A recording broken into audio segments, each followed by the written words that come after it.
Emily Carter and Jasmine Lee had been close since their freshman year at Oregon State University.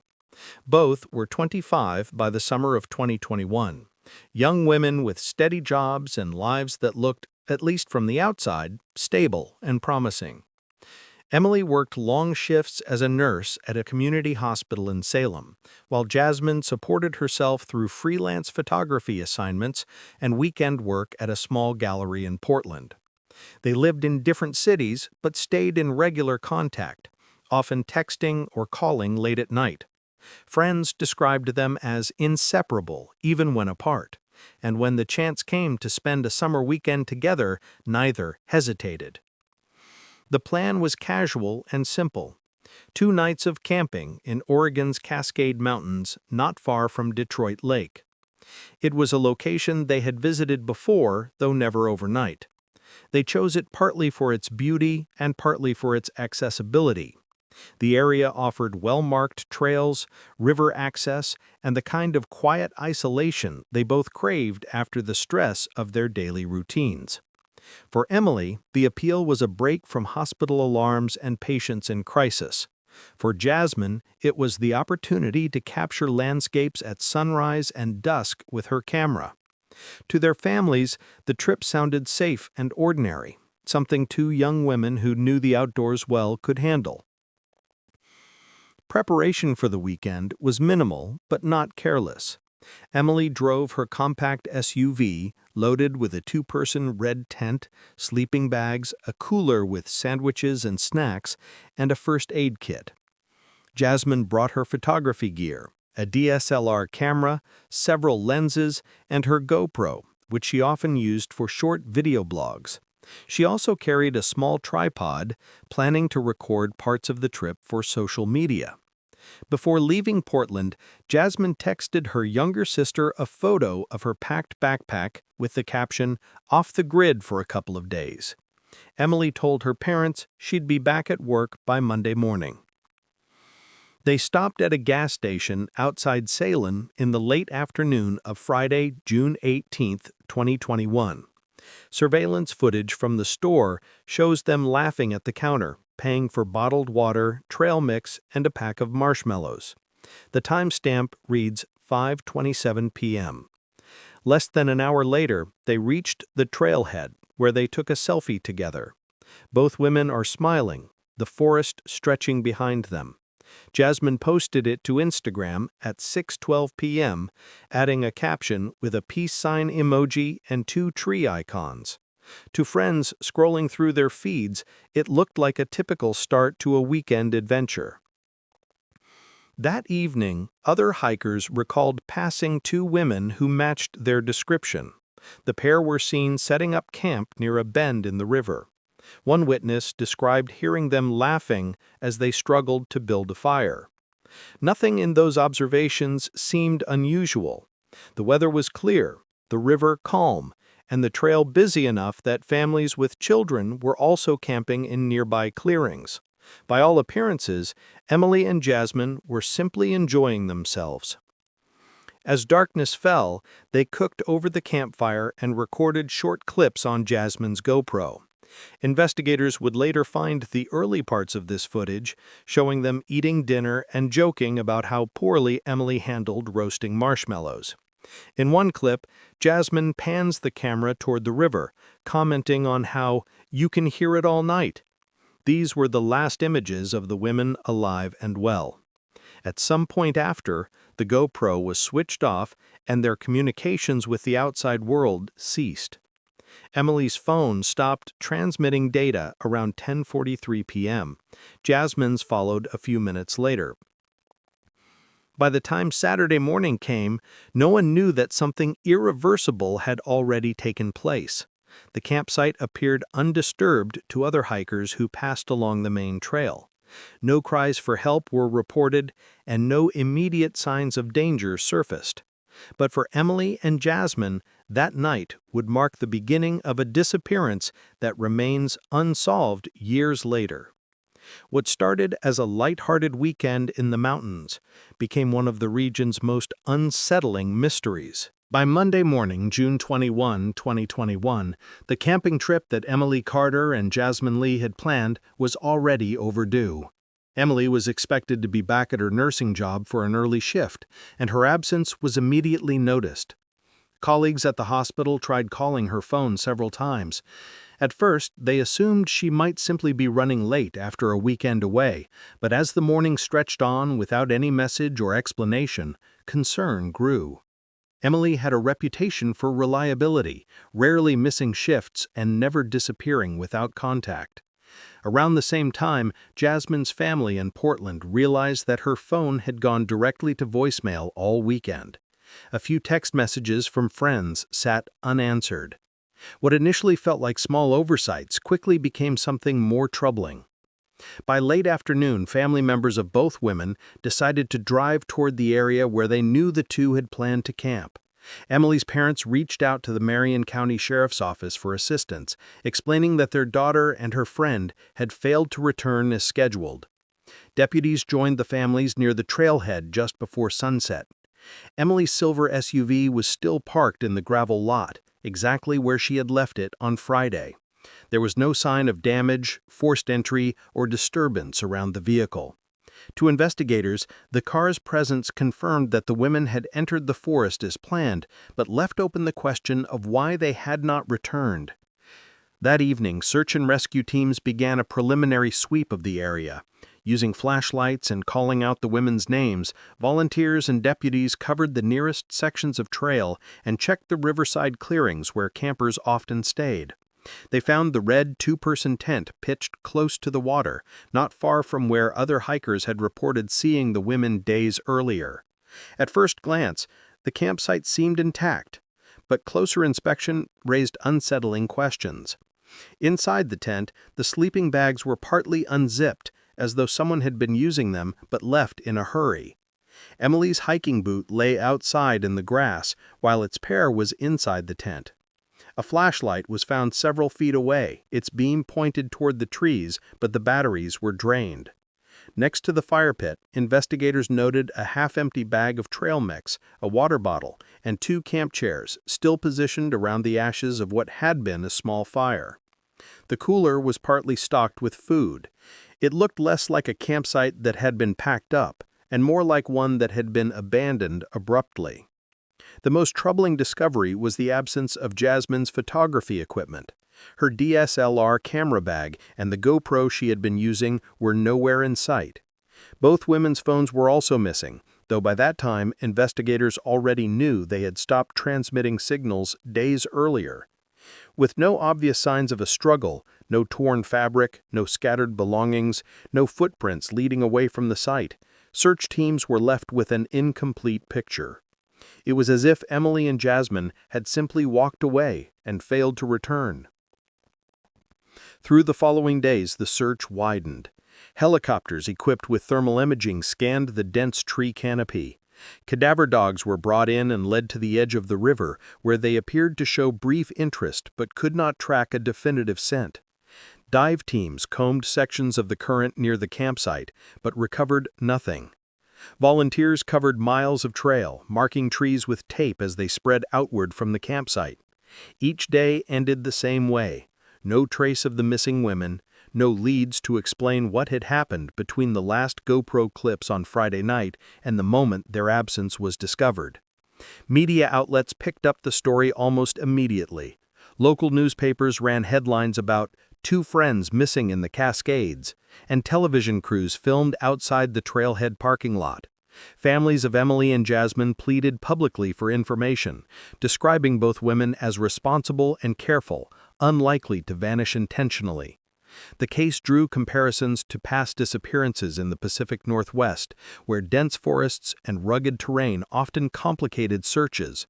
Officials urged caution, noting that accidents in wilderness areas were tragically common, yet privately admitted that the intact campsite and missing electronics didn't fit a straightforward explanation. By the end of that first week, hope and fear balanced uneasily. The sheriff's office classified the case as a high priority, but without fresh evidence, search operations began to scale back. What remained was the red tent, sealed and transported to an evidence facility, and a growing mystery.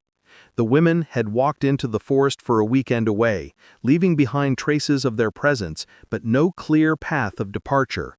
The discovery of their belongings suggested they had been there. The silence that followed suggested something had gone very wrong. In the weeks that followed, Emily Carter and Jasmine Lee's disappearance, the Cascade Mountains became the center of one of the most intensive search efforts Marion County had seen in years. At its peak, the operation included county deputies, state police, professional search and rescue teams, cadaver dogs, divers, and dozens of volunteers from across Oregon. The scale reflected not only the rugged terrain, but also the seriousness of the case. Two young women, healthy and experienced enough to handle a weekend outdoors, had seemingly vanished without leaving a trail. Every day began the same way. Teams gathered near the trailhead where Emily's SUV remained parked, then fanned out along pre-assigned search grids. The forest in midsummer was thick with undergrowth, making progress slow and exhausting. Crews tied ribbons to trees to mark where they had been, noting coordinates carefully so that areas were not combed twice. Helicopters circled overhead, equipped with infrared cameras designed to pick up body heat. From the air, however, the forest looked almost solid, its canopy forming a green wall that swallowed up signals and movement. Divers entered the river again and again, searching in both directions from the campsite. They used sonar equipment and grid sweeps to examine areas where the current slowed, but the water yielded nothing. A few items of clothing belonging to other campers were recovered and at first raised hopes, but none could be tied to Emily or Jasmine. The dogs brought in from neighboring counties alerted faintly along the shoreline, but never strongly enough to indicate a clear discovery. Each time the handlers marked a location, follow-up searches turned up no further evidence. As July stretched into August, the case remained a priority, but gradually shifted from a rescue to a recovery mindset. Investigators floated several working theories. The most straightforward was accidental drowning. The river near the campsite was calm at the surface, but could be unpredictable in places where rocks narrowed its flow. If one of the women had slipped at night, perhaps the other had gone in after her, leading to a double tragedy. This theory, while plausible, left unanswered questions. If both had drowned, why had no trace of them surfaced? The water had been searched extensively, and bodies typically rose within days. Another theory involved the possibility of an abduction. Though rare in wilderness settings, it could not be ruled out. Deputies looked into registered offenders in the region, recent parolees, and anyone reported to have been camping nearby. They interviewed hikers who had been on the trail that weekend. Some remembered seeing Emily and Jasmine around their campfire. Others were less certain. No reports of suspicious activity came in, and no other campers were reported missing from the same area. With nothing concrete, the abduction angle remained speculative. The idea of voluntary disappearance was also considered. Investigators checked bank accounts, credit cards, and social media activity.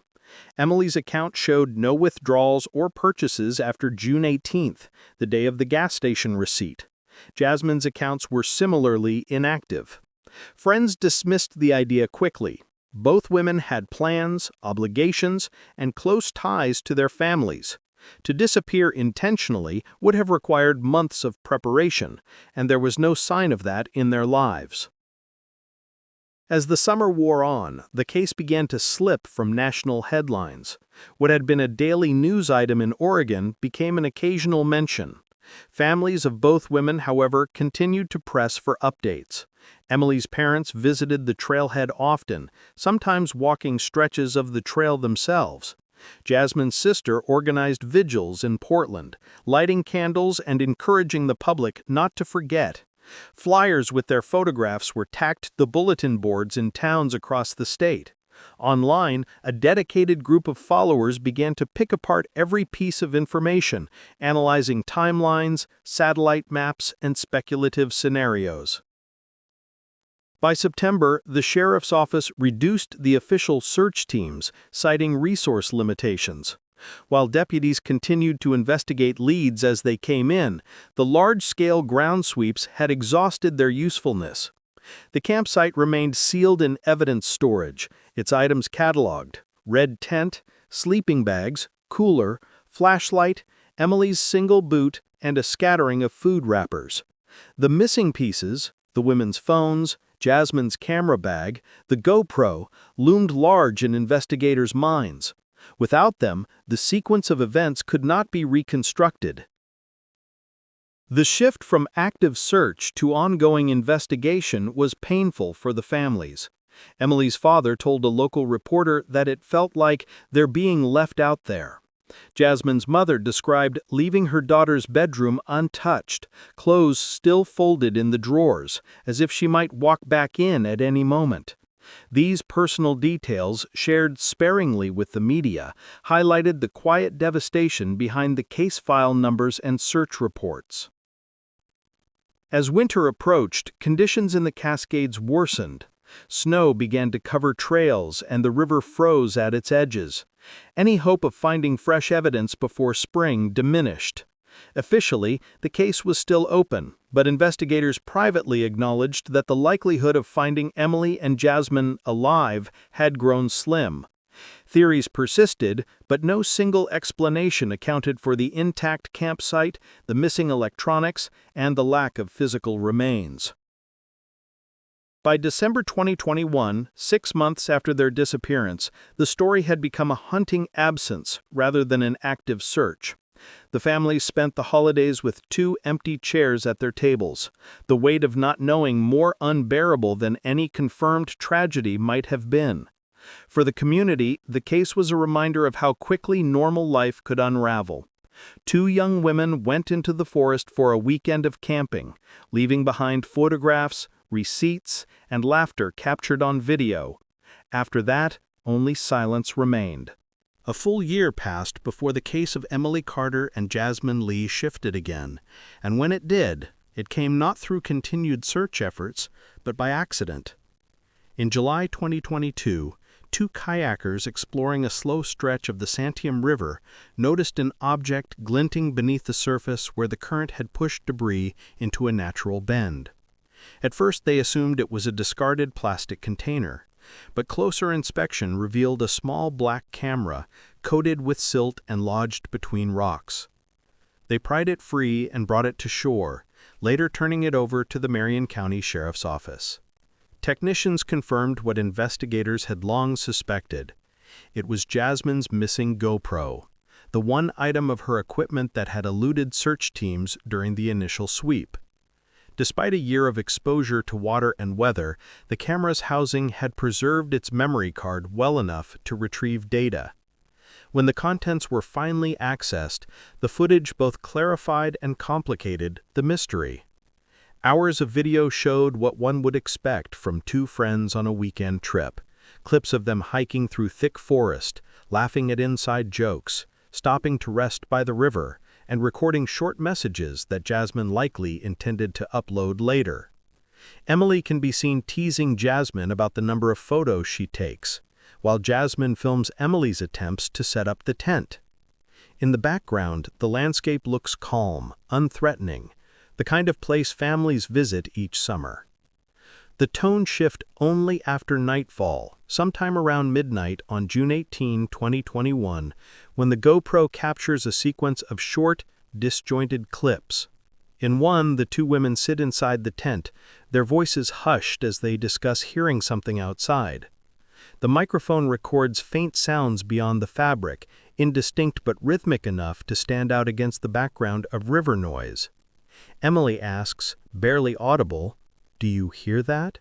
And Jasmine responds with a nervous laugh, "It's probably nothing." Minutes later, another clip begins, this one shakier, as though the camera had been picked up quickly. The tent walls bulge inward for a moment, as if pressed by something or someone, then release. The women's voices rise in alarm, overlapping, neither clear enough to make out in full. One of them says flashlight, and the video cuts to a beam of light swinging erratically through trees as they move outside. The images are blurred, rapid, disorienting, but they show two sets of shadows and then only streaks of ground and branches. Throughout, a low sound continues in the background. Some experts later described it as chanting, though no words could be distinguished, while skeptics argued it was simply wind across the river. The final fragment is the most disturbing. The camera tumbles, landing sideways near the shoreline, capturing water rushing over rocks. For several seconds the image is still, then Emily's voice is heard shouting Jasmine's name. There is a splash, and for a brief moment, the lower half of a figure appears at the edge of the frame. The legs are clad in heavy boots, darker and bulkier than anything either woman was known to own. Before further detail can be made out, the video ends abruptly. When investigators released a summary of the recovered footage in late summer 2022, national media reignited its coverage. True crime programs requested access to the full recordings, though only still images were made public. Families, while grateful for the discovery, expressed anguish at the new questions it raised. If the footage showed them alive and moving together after midnight, what exactly had driven them from their tent?